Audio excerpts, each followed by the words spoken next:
Ние седнахме на едно ресторанче, което е точно тук на главната в Аликанте. Преди малко си оставихме само нещата и седнахме да хапнем, защото вече сме много гладни. Взехме си едно аперолче. Седнахме, между другото, исках да пробвам испанска храна и в крайна сметка седнахме в италиански ресторант, но пък ще ям quesadilla.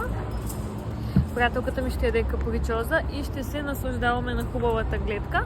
После мислим да се разходим покрай пристанището. И така ще ви държа в течение. Нека да пробваме сега тази quesadilla, защото сме умрели от глад. Часът е вече около 5 след обед. Много е вкусно. Обожавам сирена, много е вкусно. Да видите и тук процеса. Ама ти направо си специалист. Да, какъв специалист, не мога да се режем.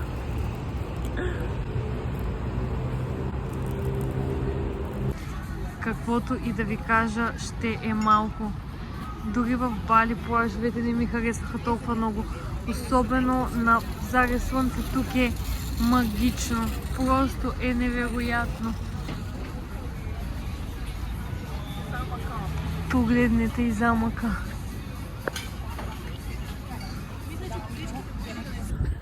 Ние преди малко се оправихме и излязахме от хотела.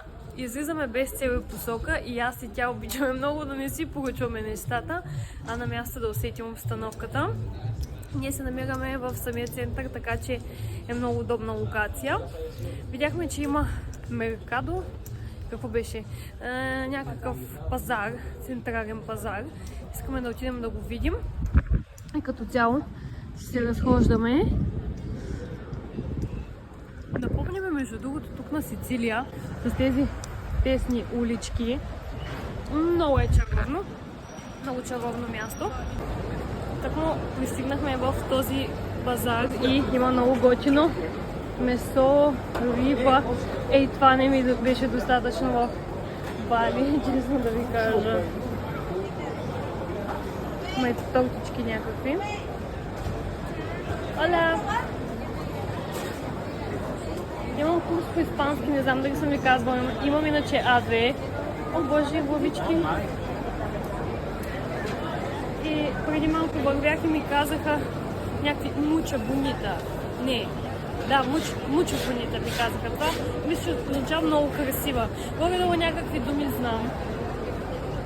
Но със сигурност тук е по-безопасно в Италия да се разхождате 100%. Понеже ние сме две момичета и решихме, че Испания е по-безопасно и с право да ви кажа, тук хората са много чил, няма никакви проблеми. Много е сладко, затворен маркет. Много е яко, но продават доста месо и риба. Да, има много разнообразие и сирена също. Ами много бързо, ходихме го може би за 2 минути. Ще видим ли кой има натам? Да, просто голямо изобилие от месо и риба. О, какво е това? Бонито. Нещо хубаво. Слязахме сега на долния етаж, извинявам се, може да не ме чувате много добре, забравих си микрофоните вкъщи. Тук е пълно с риба и миризмата е неописуема. Има и някакви маслинки тук. Тук като цяло си риба. Обичам риба, но мразя миризмата и честно казано. Да, тук си е рибния етаж. Огромно разнообразие. Сега може да погледнем. Аз не трябваше вчера да си взимам майска риби от магазина. Така малко да видите и цените. Аз съм огромен любител на скариди и морски дарове. Да ви покажа малко цените. Ето, тук е другия вход. От тук излязохме и тук точно отпред има едно малко площадче, на което има кафенце и продават също и букети. Каква им е цената? Много интересно. Няма. Или има. Няма да видим.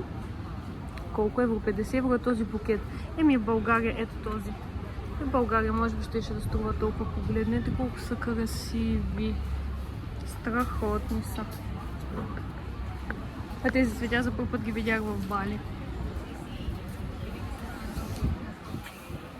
Много е красиво.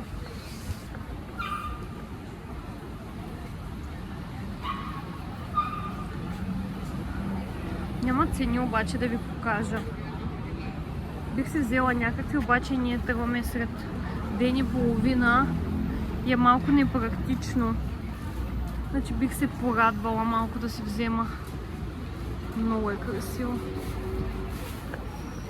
Поразгледахме тук площадчето, пазарчето и решихме да се отправим към най-голямата им забележителност – Зара. Просто на такъв гърлострип ние дори не сме толкова настроени да гледаме музей, а просто да си разпуснем от работа, да си се поразходим без цел и посока. Обичам такива пътувания, наистина много пречистват съзнанието и е доста приятно. Точно този пазар, ако и вие се интересувате, на 900 метра точно, 15 минутки пеша. Същото в централната част има магазин на Зара. Предполагам, че ще е много голям и хубав, защото Зара все пак е испанска марка. И ние сме в другата посока. Тук има продължение към пазара ли? Тук долу има зеленчуци. Ние сега видяхме. И реално тъкмо ще си се разходим по централната част и ще намерим и Зара да разгледаме. Предполагам, че магазина ще е голям и хубав. И така, ще ви снимам още от тук. Ще видите повече от разходката ни в следващото видео, но сега връщам малко назад, за да ви покажа апартамента, в който отседнахме. Така че сега ще видите моята реакция, когато осъзнах, че всъщност изгледа ни е към KFC. Приятно гледане! Здравейте от Аликанте! Току-що пристигнахме. Намирам се в апартамент с Бони и малко се ни поизлагаха, защото в букинг имаше... То не беше към морето, към къде беше? Имаше много брутален изглед към замъка, но няма проблем, няма да се разочароваме. Супер ефтино е тук, така че определено все пак се заслужава. Мястото е супер централно, буквално се намираме в самия център. Имаме Макдоналдс, KFC, готини кафета, морето, абсолютно всичко е до нас. След малко ще ви покажа реално гледката ни към KFC. Имаме си хладилник, имаме си тук шкафове. Кафемашина беше изключително важно за мен, заради това винаги гледам апартаменти. Също кафеварка, без кафе няма да останем, кана за вода, микровълнова. Имаме си тук, какво е това, съдомиялна даже имаме. Супер! Фурна, ако искам случайно скочим нещо все пак. Даже и това. О, супер! Може би има посуда някаква, да. Тук си ни е масичката с телевизора. И това пространство, което погледнете, то е такова вътрешно пространство, където реално можем да си прострем дрехите. Много добре са си го измислили. Долу даже има пейчици. Ние сме на 3-ти етаж. Банята е нещо, което много ми хареса. Чисто е.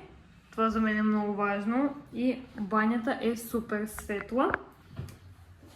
Ето ми мен размазана сред 3-часовия полет. И ето ни е спалничката, малко, но от сърце, с бруталния изглед към KFC.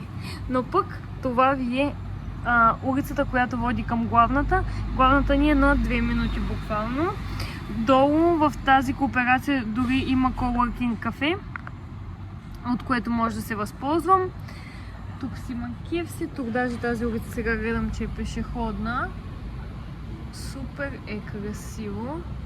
Препоръчвам ви това място, защото локацията е много добра. Струваше около 100 лева на вечер, нещо такова за двама души. Наистина? Беше, да, 200 лева на човек. 200 лева, майка. Как? Аз мисля, че по 300. Не, 300. Сериозно? Ама да. О, ами тогава въобще няма какво да му мисли. Тук само са ни оставили някакви формуляри, които трябва да попълним. То ти трябва да ги попълниш. Добре, сега ще се вземем с това и така. Благодаря ви, че гледахте и до скоро!